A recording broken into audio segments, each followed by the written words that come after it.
Shalom, shalom, boa tarde. Hoje nós estamos no dia 6 de Tammuz, 5783, 25 de junho de 2023. É a tarde com a Torá trazendo a paraxá da semana e a leitura diária. Hoje nós estamos no primeiro dia da semana e então nós estamos no início de uma nova porção. Esta semana nós teremos porção dupla de parashiot, das porções da Torá. Esta semana nós vamos refletir sobre Rucat e Balak, as duas porções que estão no livro de Números, né? Bamidbar, no deserto. Ontem nós encerramos a paraxá da semana, Korach, e concluímos 4.283 versículos.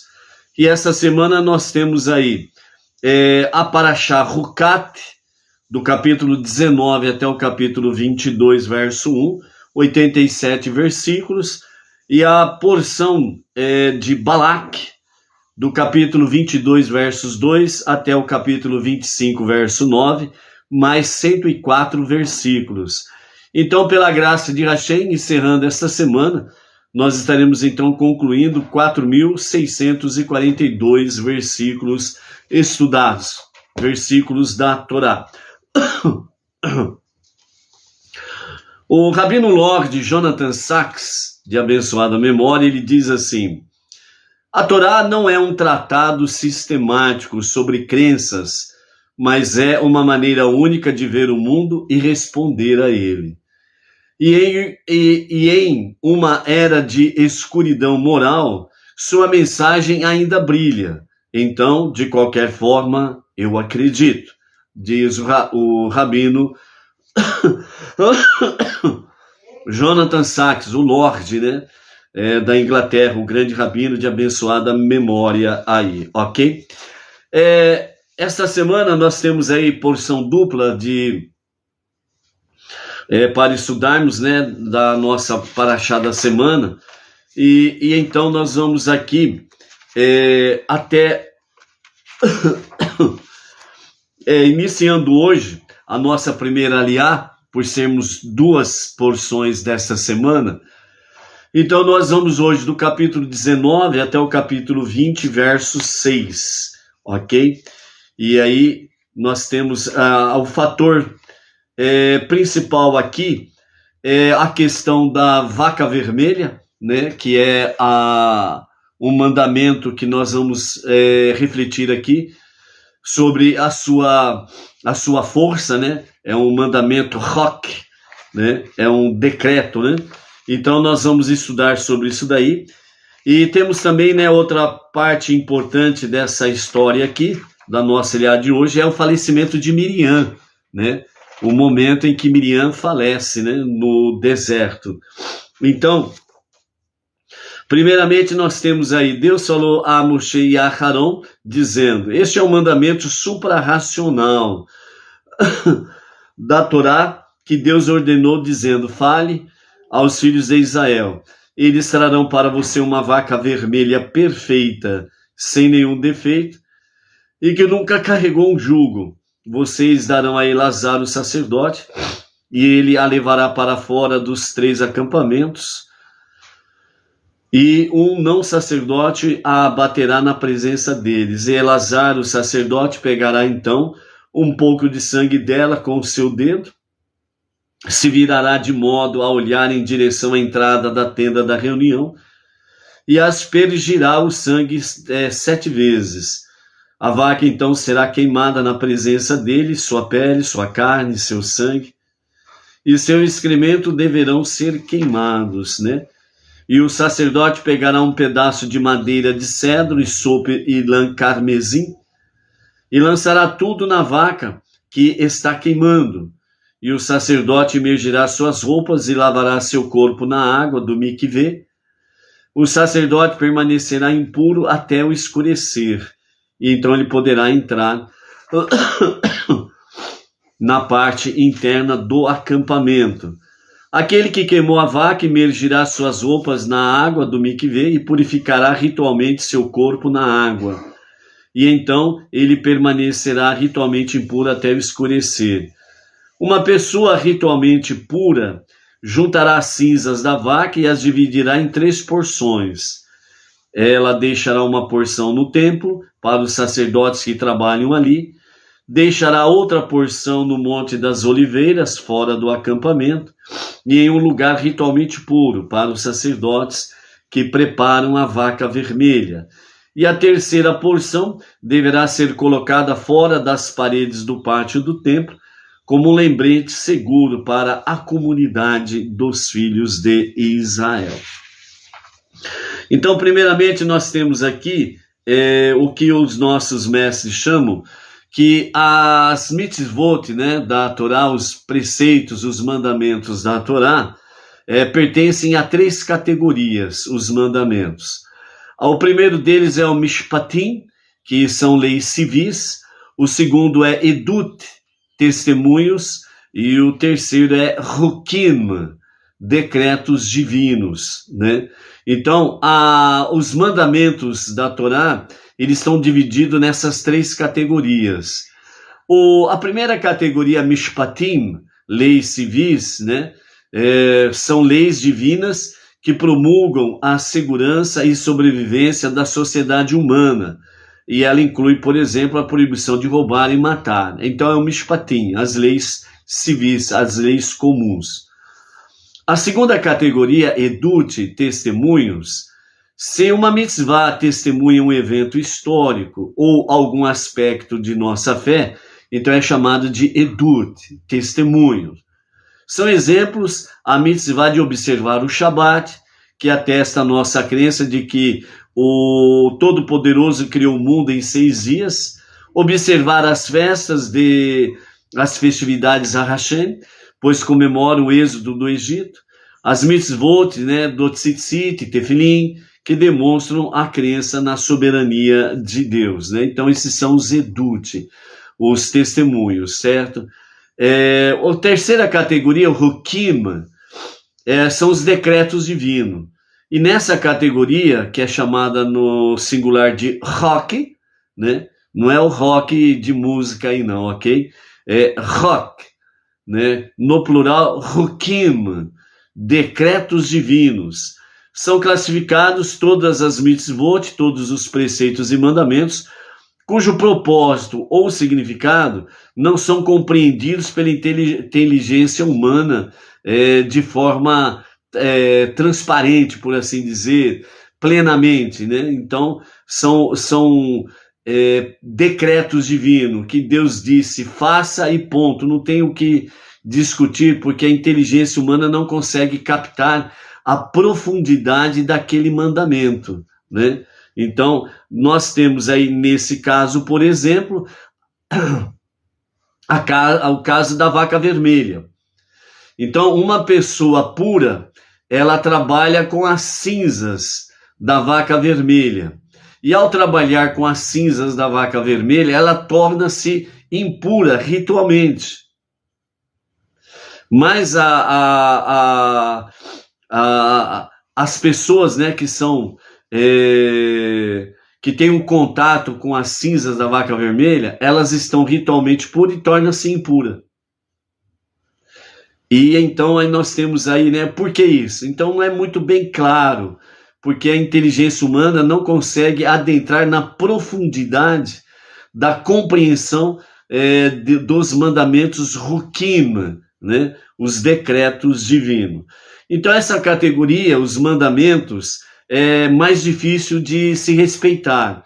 O Talmud nos diz que essas são as leis que a má inclinação, o Yetzer Hará, e as nações do mundo tentam contestar. Se não compreendemos o motivo de alguma coisa, é tentador achar pretextos para não fazê-la. Quando tentamos explicar nossa religião aos não-judeus, por exemplo, né, um judeu tentando explicar para um não-judeu, as leis que não têm um motivo óbvio são as mais difíceis de compreensão. O fato de um mandamento não ter um motivo óbvio torna seu cumprimento, né, um ato de fé, então se faz pela fé. Ele indica que estamos prontos e desejosos de observar as ordens de Deus, até mesmo quando não podemos justificá-las racionalmente. Todas as leis de pureza e impureza ritual pertencem a essa categoria de mandamentos, Hukim, né, decretos divinos, conhecidos como decretos. Portanto, disseram os nossos sábios, o corpo morto não impurifica e a água não purifica, mas o que purifica é sim que Deus, ele diz e ele falou para assim o fazer. E então, ele emitiu o decreto e você não tem permissão para questioná-lo, mas para obedecer.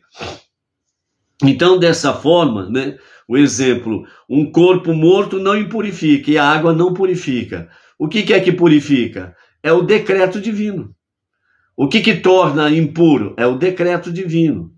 Então, no caso específico aqui, por exemplo, né, toda pessoa que toca um corpo de uma pessoa morta se impurifica. Então, ele precisa banhar-se no mikvê para fazer o seu banho, para ficar ritualmente puro, né? Então, nesse sentido, os sábios dizem, o morto não impurifica e a água não purifica. O que é que faz nesse sentido? É exatamente o decreto divino. Deus disse que impurifica o corpo do morto e a água purifica. Deus disse, ponto, acabou. É isso daí, né? Numa linguagem bem simples para podermos falar dentro desse aspectos aí, né? Há numerosos exemplos de Hukim, né? De decretos divinos que a mente humana não consegue compreender direito. Mas o Midrash, ele enumera 4 sobre as quais a Torá afirma explicitamente. Este é um roque, este é um decreto. Uma vez que contém elementos aparentemente contraditórios, são passíveis de serem ridicularizados pelos que se pautam pelo pensamento racional. Por isso a Torá aconselha o judeu a dizer a si mesmo, é um roque, é um decreto divino. Eu não tenho o direito de questioná-lo, né? Então, os 4 Hukim, né? Os 4 decretos divinos que os sábios trazem para refletirmos sobre eles são exatamente: o primeiro é Ibum, o segundo é o Shaatnes, o terceiro é o bode para Azazel, e o quarto é a vaca vermelha, que é a questão de hoje, né? Então, o que é o Ibum? Um judeu que se casa com a esposa de seu irmão quando este ainda estava vivo, ou mesmo após a sua morte, incorre em pena de carete, morte espiritual, contando que seu irmão tenha tido filhos. Porém, se a esposa do irmão não tem filhos, a mitzvah casar-se com ela é uma ordenança, chamado de levirato. E esta lei é um ibum, é um decreto. Então aqui o que nos fala Levítico capítulo 18, verso 26. E vocês guardarão os meus decretos, vocês guardarão os meus Hukim, né? Então aqui nesse bom exemplo dado aqui, né, 2 irmãos, um é casado e a esposa dele tem filhos, ele morre, a esposa dele fica viúva, então portanto a cunhada é viúva. Então ele não pode casar-se com ela. Mas se o seu irmão falece e a sua esposa não tem filhos, então ele casa com a sua cunhada para que ela tenha filhos e ele coloque então o nome do seu irmão sobre os seus filhos, que estarão sendo feitos ali com a sua cunhada. Então esse é um Hukim. Vai explicar isso, para compreender isso? Não, a mentalidade humana não consegue compreender plenamente. Mas aqueles que têm um pensamento racional vai questionar, vai criticar, vai falar um monte de baboseira. Baruatado nele, o reino Meri Halancha, com de Barô.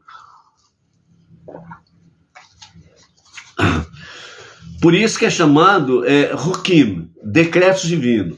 Deus determinou. Se os 2 irmãos, um é casado e ele falece, o irmão casado falece, a esposa tem filhos, o irmão não pode casar com a sua cunhada.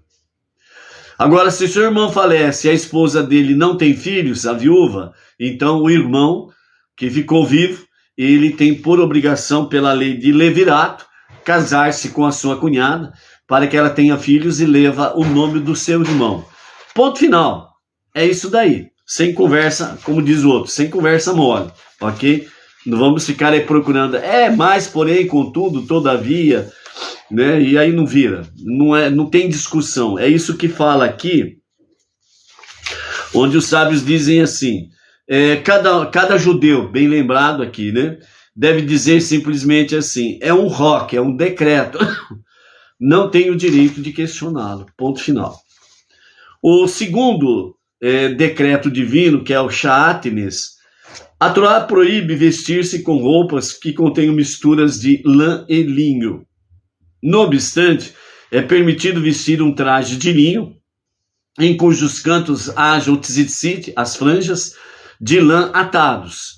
Por mais que questionemos esta exceção, a Torá declara no que concerne a mitzvah de Shaatnes, e vocês guardarão meus ruquim. Vaikra, Levítico, capítulo 19, verso 19. Vocês guardarão os meus decretos, os meus ruquim, ok? Então, o terceiro decreto, o bode para Azazel. Um bode era enviado à morte como parte do serviço de Yom Kippur, purificando o povo judeu de seus pecados. Ao mesmo tempo, impurificava o agente que o enviava. Por conseguinte, essa lei é chamada de um roque eterno, um decreto eterno. Vaikra, capítulo 16, verso 19, ok? Então, o bode de Azazel, né?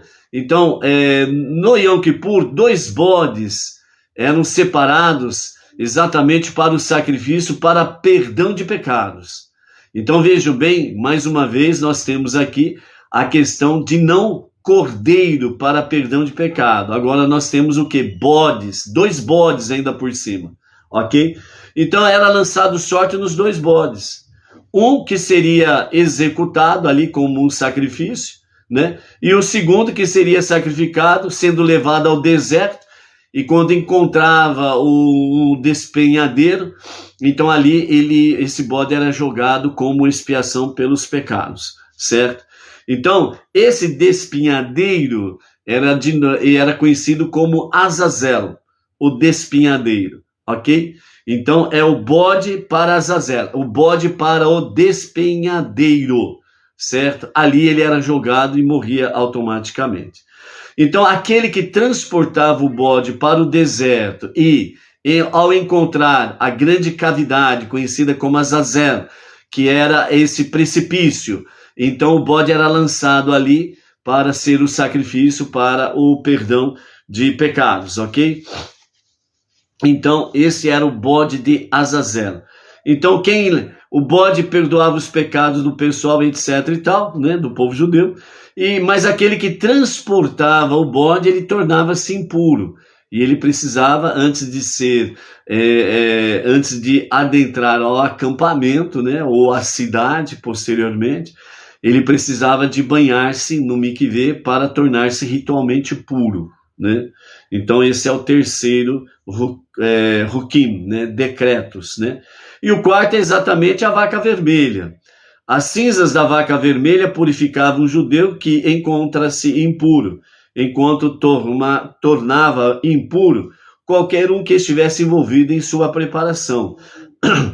Uma vez que isso também desafia a lógica, a Torá introduz o assunto com as palavras, capítulo 19, verso 2 aqui, de Vaikra. Este é o decreto da Torá, este é o roque da Torá. Devemos aceitar a mitzvah como uma ordem divina. Ponto final. Então, os ruquim, os decretos divinos, não são leis sem razão. Sua lógica, porém, é divina. Os maiores dentre o povo foram capazes de compreender algumas coisas desses mandamentos, desses decretos divinos, né? Chamados de ruquim, decretos divinos, ok? Salomão, por exemplo, né? Os nossos sábios falam que Salomão, ele compreendeu alguma coisa dos 3 primeiros, né? Hukim, aqui especificado. O Idum, né, que fala sobre a lei do levirato.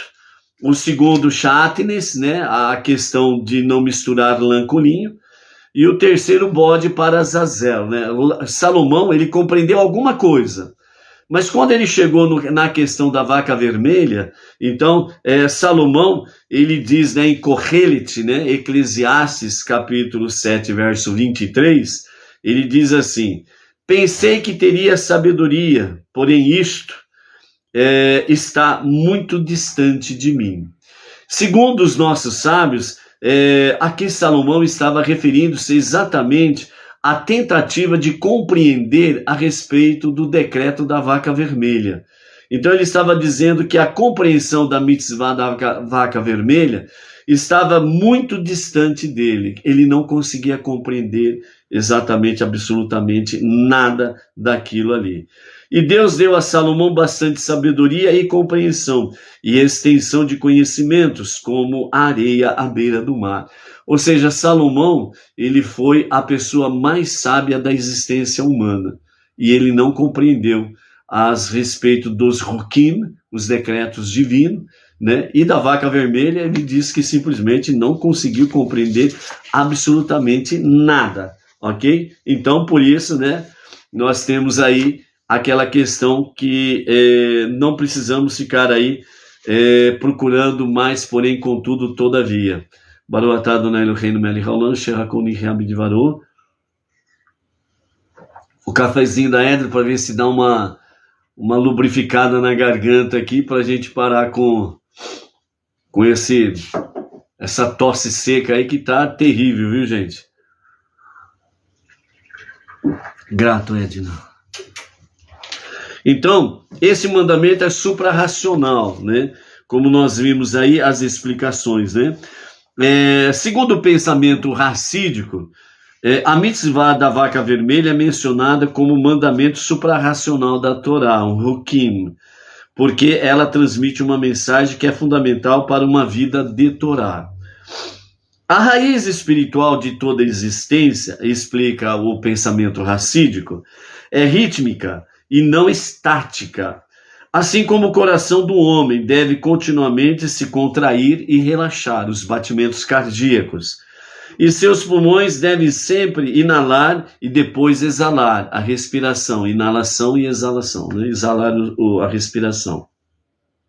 Assim também a força vital e espiritual do universo flutua em um ciclo constante de emanação e ocultação, pois em termos metafísicos, tudo está vivo, sendo criado constantemente por Deus, e assim sua essência interior é energia vibrante, né? Os cabalistas descrevem esse ciclo como Ratso, seguido de Shov. Ratso, seguido de Shov, que literalmente significa correndo em direção à espiritualidade e subsequentemente voltando à realidade inferior. Ou seja, numa linguagem simples para entender isso, é você subir aos céus que nem um foguete, e ao mesmo tempo vem para baixo, para o mundo inferior, a realidade, né? Então é elevar-se e ao mesmo tempo descer ao mundo inferior. É onde que nós vimos aquela questão de Cora, né? Que queria separar o divino do físico, né? Separar os levitas com seus serviços sacerdotais e o povo de outro lado, isolar. E sendo que a direção divina não, é para ter uma fusão, para manter um equilíbrio. Então, dentro desse aspecto aqui dos Hukim, os decretos divinos, né, os cabalistas falam que é um ciclo chamado de Ratso, seguido de Shov, que significa exatamente correndo em direção à espiritualidade, subindo e subindo.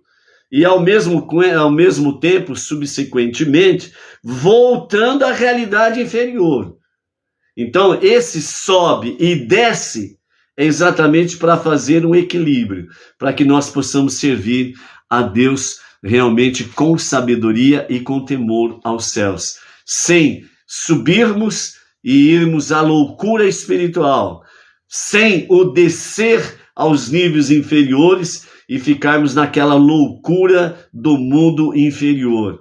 Por isso, o equilíbrio para manter a nossa mente aguçada, viva, como o coração, como os pulmões, certo? E como o ciclo realmente do universo, onde que os nossos sábios trazem sobre a questão da emanação e da ocultação, que nós não estamos, né, em termos metafísicos, né, tudo está vivo, e Deus criando constantemente. A sua essência interior é energia vibrante. Por isso que os nossos sábios falam que todo dia Deus continua criando tudo do nada. Ou seja, num subir espiritual, mas ao mesmo tempo voltando à realidade inferior para mantermos o equilíbrio. Ou seja, Deus criando tudo do nada, ou seja, daqui para trás tudo já era, passou tudo. E a partir daqui para frente, Deus está criando tudo novo. Por isso que você não percebe esta realidade espiritual, porque parece que você está continuando algo normal do dia de ontem, e na realidade não, é tudo novo. E é onde que nós precisamos buscar cada vez mais a espiritualidade, com esse equilíbrio, para que nós possamos cada vez mais servir a Hashem, né, de forma espiritual, agradável a Ele, dentro da Torá, dos seus mandamentos, das 7 leis universais, ou as 7 leis de Noah e as suas ramificações, porque é isso que acontece na realidade espiritual. Por isso que se fala de uma forma bem clara, né? O que passou, passou. O que ficou para trás, ficou para trás. É daqui para frente. Por que você acha que tem esse famoso ditado popular? Porque realmente o daqui para trás já não existe mais. Porque você não tem mais como voltar lá. Então ele simplesmente, puf. E daqui para frente Deus está criando tudo novo. E como Deus está fazendo do nada tudo novo, nós estamos dando continuidade a essa criação. E é onde que nós só podemos entender isso pelo conhecimento da fé e da confiança em Deus. Porque Deus está criando do nada tudo novo, todo dia, todo momento, ok? Então, dessa forma aí, né, de um modo geral, ele é um empenho em elevar este mundo, esticando-o para além das suas amarras materiais, em uma tentativa de elevá-lo e aproximá-lo de Deus.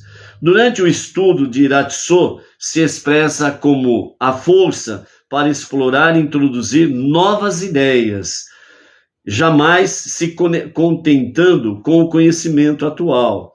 Na observância prática, ele assegura que a pessoa não estagne em seu nível presente, sempre buscando crescer no cumprimento dos mandamentos, né? O que o pensamento racídico está trazendo para nós aqui, assim como o coração nosso, ele continuamente ele bate, né? É uma contração e uma exalação, né? Ele contrai e descontrai, contrai e descontrai, tum, tum, tum, tum. Assim como nossos pulmões, ele respira e expira. Se o coração não fizer isto, se os nossos pulmões não fizerem isto, simplesmente vamos morrer.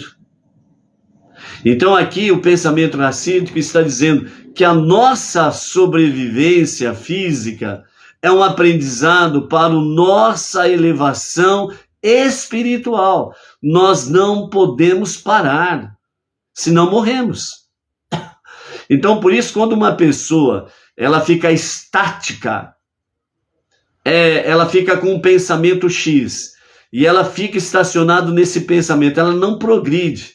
seja um bom pensamento ou um negativo pensamento. Ela não progride, ela não vai para frente, ela fica só naquilo. O tempo passa e ela continua naquele mesmo pensamento, ou positivo ou negativo. E a vida vai passando e ela fica estática. Ou seja, é um morto-vivo. É um morto-vivo. Simplesmente isso.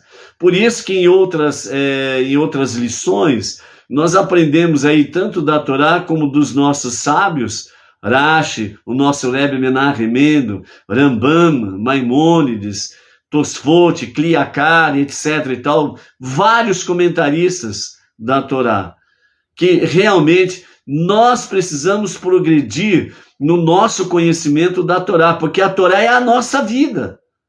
Sem a Torá, somos zumbis, mortos-vivos. Então tem pessoas aí que muitas vezes ela está estacionada no tempo e no espaço, porque ela não progride espiritualmente, porque ela não estuda a Torá, ela não quer aprender a Torá. E quando ela ouve a Torá, ela simplesmente diz assim: não senti nada, não vi nada, não experimentei nada. Fica estática, um morto-vivo, certo? Basicamente, Iratzô possui uma certa qualidade egoística, pois todas as formas de amor por Deus expressam um desejo pessoal. Assim, se deixado agir por conta própria, Iratzô pode de fato realizar o desejo da pessoa de deixar este mundo e de se aproximar de Deus. Mas Deus quer que o homem encontre seu destino aqui, no mundo inferior físico, onde ele foi criado. Assim, enquanto Iratzô tem um efeito positivo, pois ele eleva a percepção e a aspiração da pessoa acima do mundano,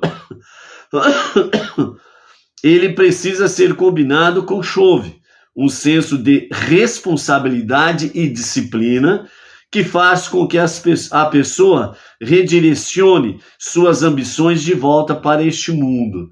Ou seja, de forma simples, ambição pelo espiritual, ambição pelo mundo inferior, pelas coisas seculares do mundo inferior.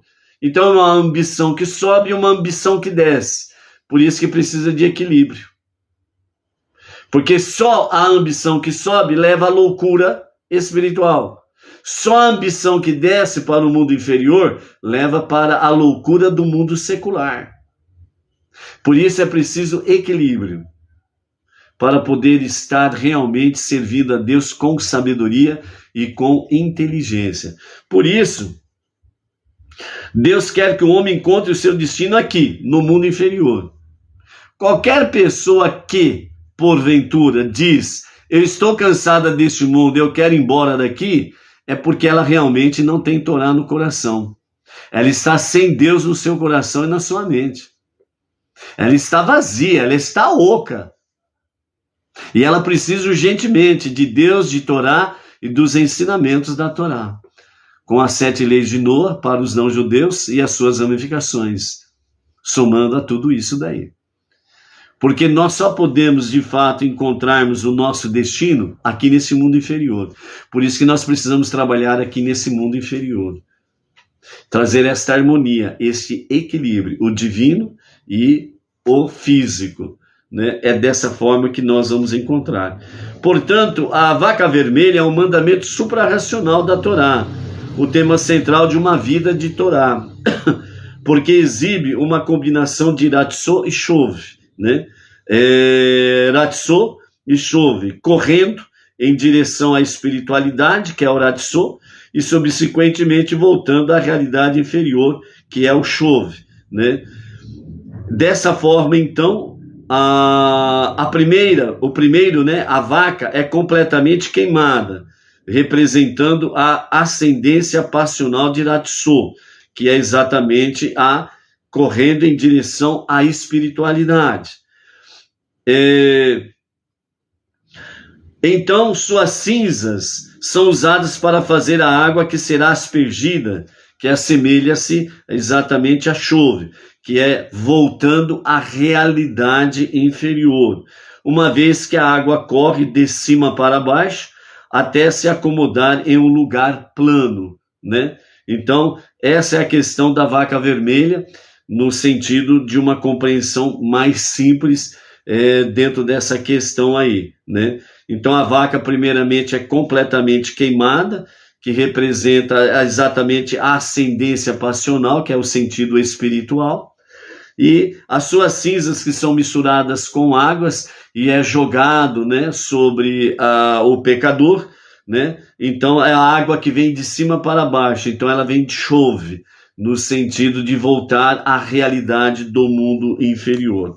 Então a lição que fica é: como o fogo e a água são fundamentais na preparação da vaca vermelha, a tensão dinâmica entre Ratso e chove é a própria essência de nossa relação com Deus em um princípio de Torá, né?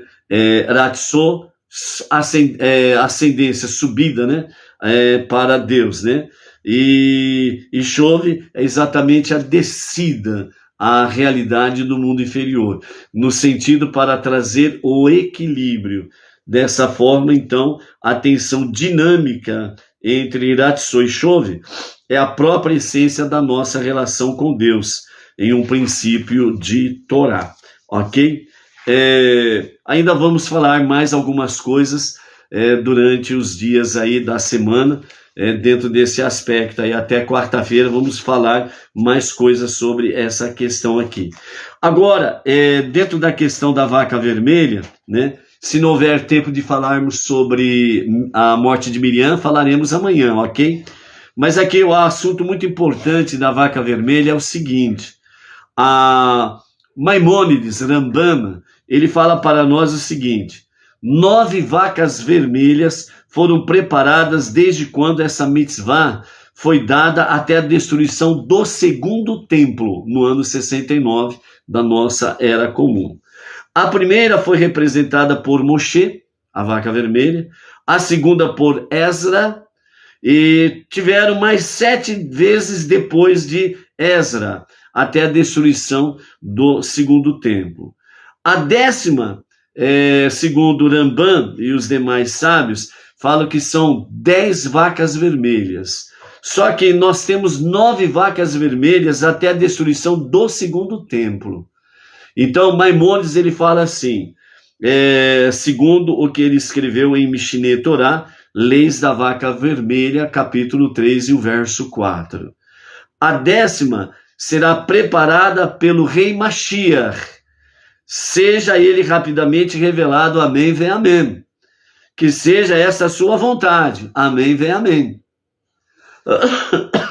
Então, a 10ª vaca vermelha, ela será exatamente sacrificada pelo rei Mashiach, no terceiro templo reconstruído em Jerusalém. Esse terceiro templo, construído nos dias de Mashiach, ele será eterno, não sofrerá nenhum tipo de ameaça, é um templo eterno, ok? E a 10ª vaca vermelha, ela será apresentada aqui, neste episódio da redenção final, nos dias de Mashiach. Então, dentro desse aspecto aqui, né, o Rambam, ele traz para nós, no segundo código de leis, né, que ele escreveu, Mishneh Torah, que a 10ª vaca vermelha será preparada pelo rei Mashiach. É compreensível, visto que Rambam inclui em seu código legal várias leis que somente serão aplicadas na era futura, nos dias de Mashiach. O que é difícil de ser entendido é porque ele conclui esta lei como uma prece. Seja ele rapidamente revelado, amém, que seja esta a sua vontade, como consta aí, né, leis, Mishneh Torah, Leis da Vaca Vermelha, capítulo 3 e verso 4, escrito por Rambam. Um código de leis não é o lugar para o autor registrar suas emoções ou sentimentos pessoais, ou se deixar levar por preces desejosas.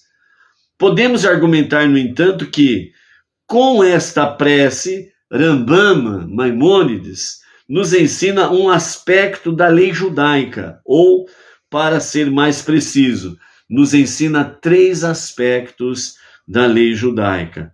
O judaísmo requer que a pessoa, primeiro, não apenas acredite intelectualmente em Mashiach, mas que também o aguarde ativamente e anseie emocionalmente por sua chegada, segundo registrado em Leis dos Reis, capítulo 11, verso 1.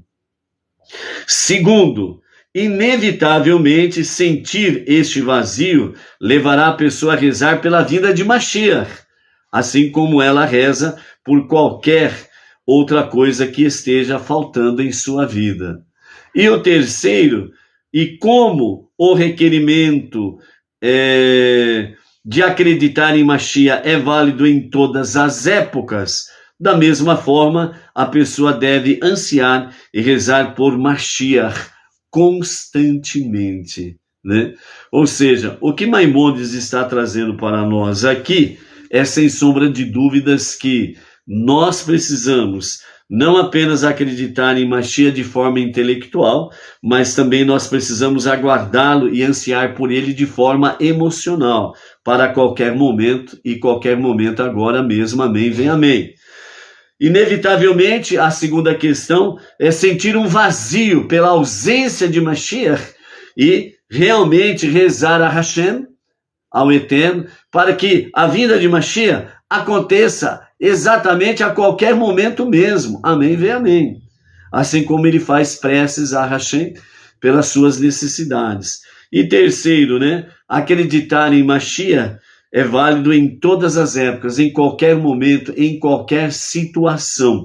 Por isso, devemos ansiar e rezar por Mashiach constantemente, sem sombra de dúvidas. Então, assim, né, nessa conclusão, nós temos em primeira questão, Rambam inclui uma prece desejosa aqui em seu código legal, para indicar que a espera por Mashiach não deve ser expressa somente intelectualmente, mas emocionalmente também. Segundo aspecto, ele enfatiza que Mashiach deve vir rapidamente para indicar que a vinda de Mashiach deve ser um desejo pessoal sincero. Você tem que ter um desejo sincero pela revelação de Mashiach a qualquer momento mesmo. Amém, vem amém. E o terceiro aspecto, ele registrou os princípios acima, não em sua condição de lei sobre Mashiach, mas aqui fora do contexto, para indicar que a pessoa deve expressar o desejo por Mashiach constantemente, qualquer que seja o contexto em que ela esteja vivendo, na sua realidade, no seu momento, em qualquer tempo, em qualquer época, em qualquer situação. Mashiach já é isso que traz para nós os ensinamentos dos nossos sábios com referência à vaca vermelha. Vejam como é precioso realmente estarmos aí aprendendo com os nossos sábios, sem sombra de dúvidas, né, verdades profundas e elevadas a respeito dos Hukim, dos decretos divinos. Amanhã falaremos sobre a morte de Miriam e o poço que secou, ok? Por isso, Mashiach, já! E nós contamos com as preces dos amados pelo nosso plantão noturno, né? E com a graça de Hashem, amanhã nós estaremos retornando à tarde com a Torá. Shalom, shalom, amados! E lembre-se, peça por Mashiach constantemente. Hashem está atento às nossas preces. Shalom, shalom, até amanhã.